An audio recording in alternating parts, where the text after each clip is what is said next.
All right, let's convert degrees to radians. So say we're given 30 degrees and we want to figure out how many radians that is.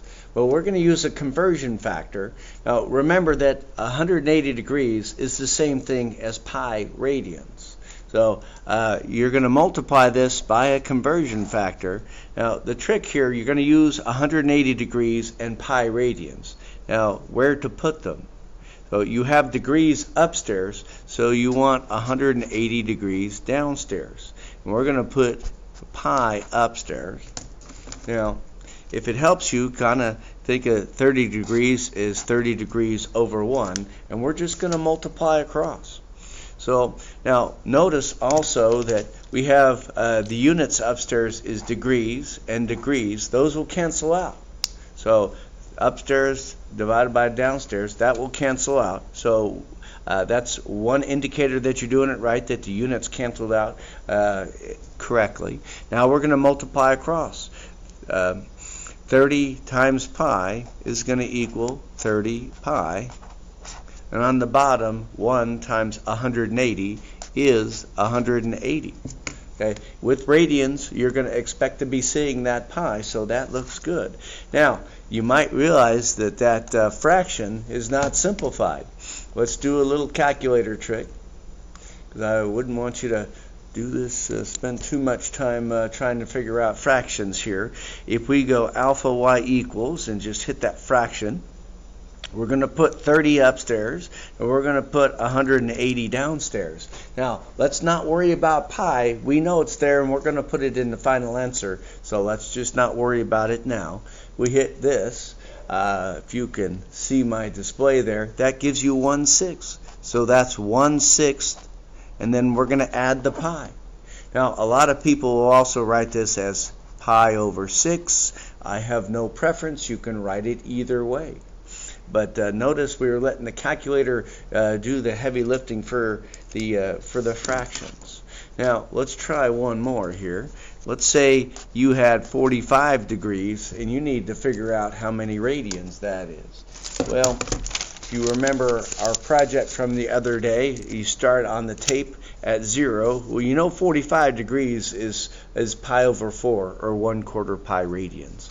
So that's, if you get a nice easy one like this, you might just already know the answer.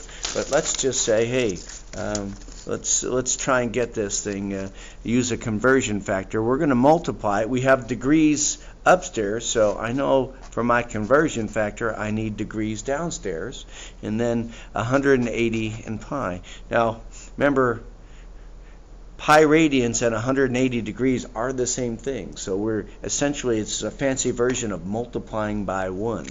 So let's consider this 45 over 1. So degrees are going to cancel degrees, so that's to our advantage. That's pretty awesome. Now 45 times pi is 45 pi. 1 times 180 is 180. Now you get your handy dandy little calculator out here, and let's go back to putting a fraction in. As you put it in as a fraction, you get a nice reduced fraction answer out of it.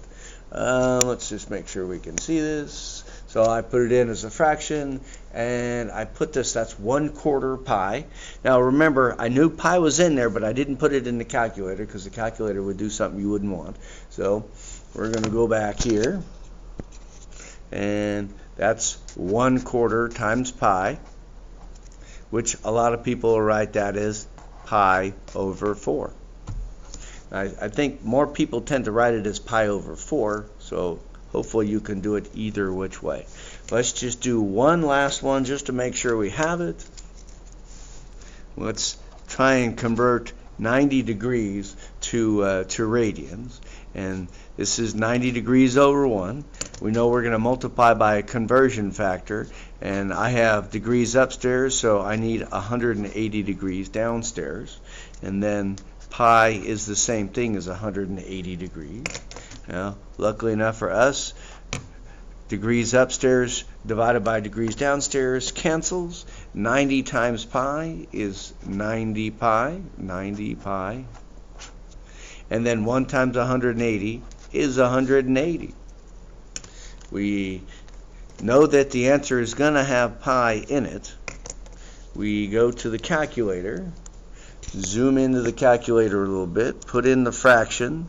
What did I say we had? 90 over 180.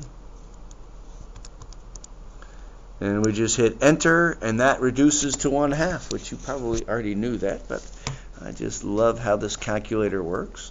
And remember, 1/2 pi is also going to be shown to you as pi over 2. Okay, that's how you convert degrees to radians. Now, let's convert radians to degrees. It's a very similar process. Now, we start off with a problem. Let's say we start with 3 pi over 2. Now, that's one big old fraction. We're going to make a monster giant fraction out of it and put a 1 under it. Now, we're going to multiply by our conversion factor. Now, we have pi upstairs, so now I want pi downstairs. Okay? Now, pi is the same thing as 180 degrees. Now, I know if I'm starting with radians, I need to end in degrees. So, my degree isn't going to, my degree symbol isn't going to cancel, so I'm doing pretty good. What is going to cancel is pi upstairs and pi downstairs. I totally got rid of pi, and that's pretty awesome. So now I have 3 over 2 times 180. Sounds like a calculator issue to me. So let's go 3 over 2 to the right multiplied by 180. That's going to be 270 degrees. Now, 1 times, the pi canceled out, so that would be 1. 1 times 1 is 1. You don't really have to put the over 1. I was cool with 270 degrees. Okay. Well, let's just try something else. What if we had 4 pi over 9? That's kind of a weird one, right? Whoops, that's not an equals. We need to multiply that by a conversion factor. Okay. Now, my conversion factor, this needs to be over 1. I have pi upstairs, so I need to write pi downstairs. And then pi is the same thing as 180 degrees. So now, my pi here, pi upstairs, pi downstairs is going to cancel out. I just have 1s on the bottom, so I'm not even going to worry about it. It's just going to be a 1 on the bottom. It'll be there. And this is 4/9 times 180 degrees. So let's put in the fraction. It is 4 over 9. Arrow to the right. Multiply by 180 degrees. Well, that's 80 degrees. Now, we have the Mr. Whitley silly question. Let's take 7 pi and let's convert that to degrees. Now, sometimes you can just use your mind and do this. There's some shortcuts. How many degrees is pi?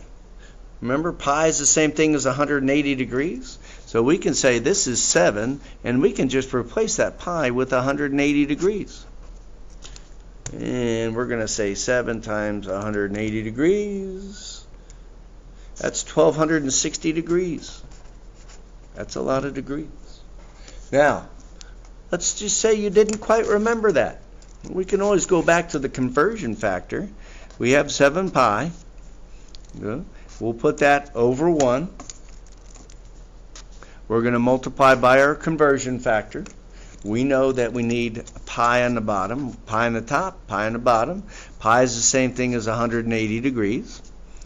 Pi cancels with pi. That's good. Those symbols go away. And now I'm left with 7 times 180, which I already knew that's 1,260 degrees.